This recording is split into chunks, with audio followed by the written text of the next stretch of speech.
satu musim panen saja itu kapasitas tambak yang setengah hektar itu bisa menghasilkan di kisaran 3 ton.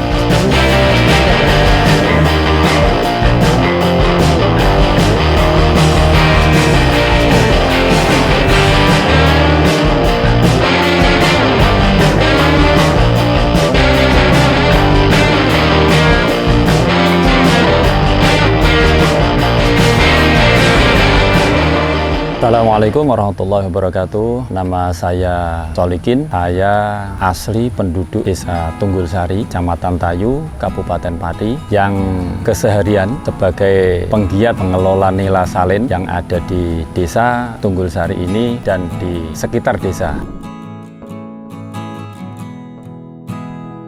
Awal mula saya terinspirasi untuk mengelola membudidaya ikan nila salin ini karena terinspirasi dengan banyaknya lahan yang terbengkalai, tambak-tambak sawah yang tidak produktif, bagaimana bisa dibudidaya dengan maksimal oleh petani, dan si pemilik juga yang ingin menyewakan pada waktu itu karena harga sewanya juga terlalu murah dan tidak ada yang berminat, sehingga terinspirasi saya untuk membudidaya ikan salin ini. Yang awalnya juga pemikiran itu tidak lepas dari seorang teman dari Pati yang ingin berinvestasi di bidang perikanan di tempat kami, dan pada waktu itu saya hanya ingin bisa untuk menyediakan bibit dan penjualan ikan itu sendiri. Awalnya memang sangat berat sekali untuk mengawali itu karena kita tidak tahu bagaimana cara pengelolaan ikan salin, karena yang kita geluti selama ini sejak kecil hingga remaja saya memang bergelut di bidang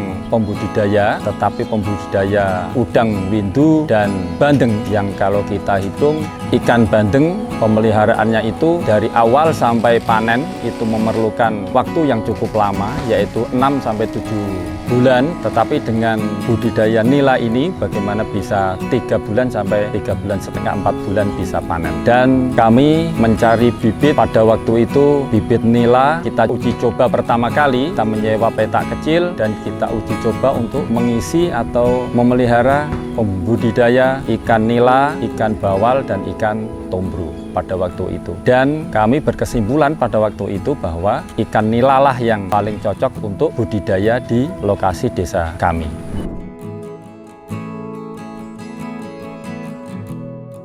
Pada waktu kita awal-awal tidak ada istilah yang namanya ikan nila salin. Akan tetapi pada waktu itu yang kita ketahui juga hanya ikan nila, dan jenisnya juga ada 2, ikan nila hitam dan ikan nila merah. Karena aslinya itu tambak itu dasarnya memang tanahnya sudah asin. Jadi ketika dikasih air tawar pun dia akan dengan secara alami akan timbul asinnya. Jadi itulah kelebihannya terus jadi nila salin itu. Jadi ketika dari nol, karena tambak itu dasarnya memang air asin, dikasih air tawar pun dia akan dengan sendirinya akan timbul asin. Dan itu jadi nilai plus untuk yang dinamai ikan nila salin.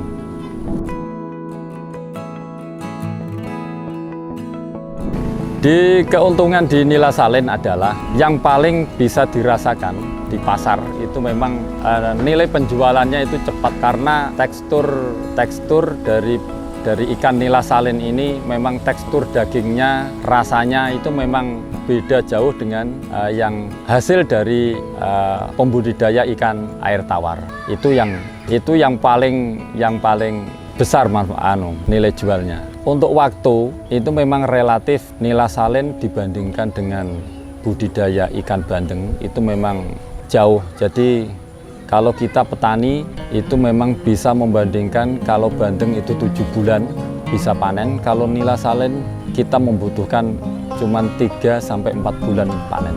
Jadi hampir 2 kali lipat, berarti 1 tahun itu bisa 3 kali panen. Satu musim panen saja itu kapasitas tambak yang setengah hektar itu bisa menghasilkan di kisaran 3 ton. Kalau bandeng maksimalnya itu paling 1 ton. Itu kalau di semi intensif, sama-sama semi intensif itu memang di kisaran 1 ton. Itu bandeng di keluasan setengah hektar.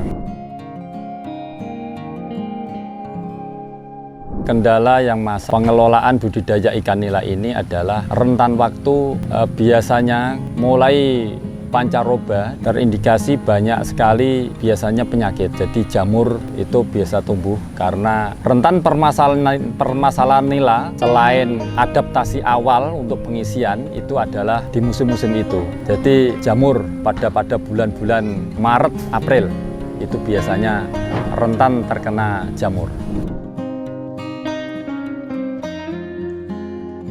Solusinya ketika terkena jamur itu air yang ada di tambak itu kita ganti.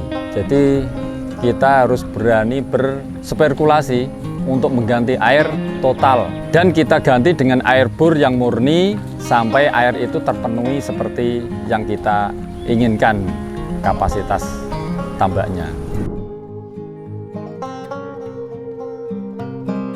Itu dimungkinkan kalau penanganannya tidak cepat. Selain airnya diganti, itu juga dia untuk sementara waktu tidak dikasih makan. Ikannya dibikin puasa dulu, jadi biar kondisinya fit dulu, baru dikasih pakan kembali. Setelah kita tekuni budidaya ikan nila salin ini, dan kita rasakan memang manfaatnya begitu besar karena lingkungan di sekitar juga yang tadinya lokasi tambak-tambak yang tidak potensial, yang terbengkalai ini bisa terkelola dengan baik. Jadi ada kepuasan sendiri yang kepuasan ini juga dilirik oleh dinas-dinas yang lain. Dinilai dinas-dinas yang lain selain DKP, Dinas Kelautan Perikanan, juga Dinas Pariwisata yang juga melihat potensi alam di lokasi tambak kita dan pantai kita yang memang sudah tertanam dengan bagus, mangrove-nya ini dikembangkan untuk menjadi pariwisata yang segi positifnya adalah anak-anak muda yang ada di desa bisa ikut berpartisipasi dan bekerja mengembangkan kreativitas mereka untuk budidaya ikan nila salin dan mengemas sedemikian rupa tentang pariwisata.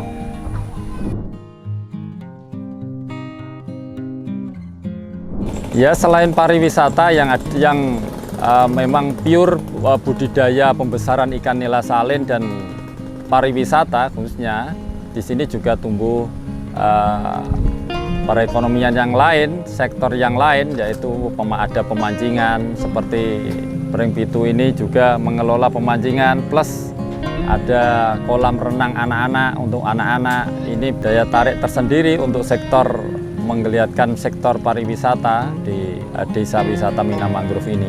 Ada juga kuliner-kuliner yang ada di wisata desa Mina Mangrove ini. Banyak sekali kuliner-kuliner yang mulai bermunculan. Ada kafe, ada kolam renang, dan yang lain-lain ini yang bisa menambah daya tarik wisatawan dan bisa menambah income, pemasukan, pendapatan warga desa Tunggulsari.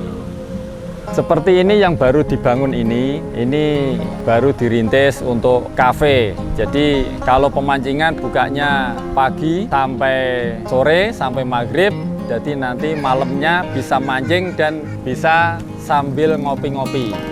Kalau yang mau ngopi-ngopi di pemancingan di desa wisata Mina Mangrove, desa Tunggulsari, bisa mampir di Pring Pitu untuk menikmati ngopi-ngopi atau jagung atau mau selfie, dipersilahkan.